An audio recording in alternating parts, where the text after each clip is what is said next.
First వాళ్ళంతా వీళ్ళందరూ ఎట్లా వచ్చారు? పవన్ కళ్యాణ్ తో ఇంతమంది వస్తారా?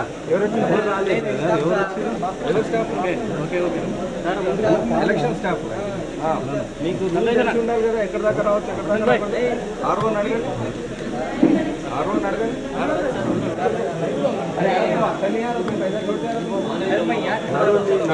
నడవండి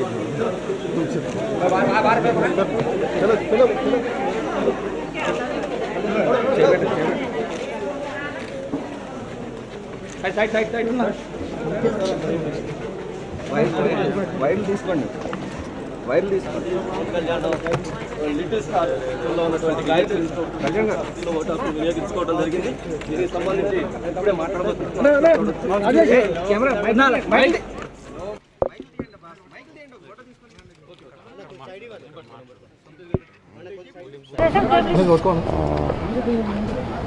ఐదు సంవత్సరాలకు ఒకసారి వస్తుంది, మన జీవితాలు నిర్దేశించారు.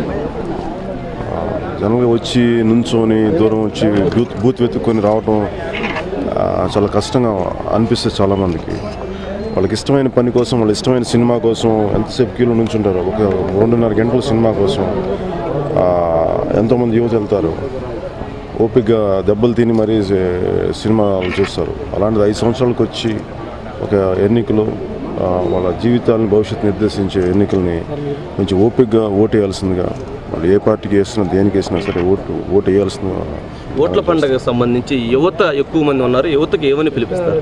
ఇది 5 సంవత్సరాలకు వస్తున్నటువంటి ఒకసారి వచ్చే ఓట్ల పండుగకి యువతకి ఏమని పిలిపిస్తారు?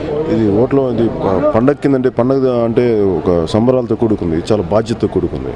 ఎందుకంటే ఒక దేశ పౌరుడు ఖచ్చితంగా మన ఓటును సద్వినియోగం చేసుకోకపోతే మన భవిష్యత్తులో ఎవరు వేరే వాళ్ళు నిర్ణయిస్తారు, మనం నిర్ణయించుకోవాలి.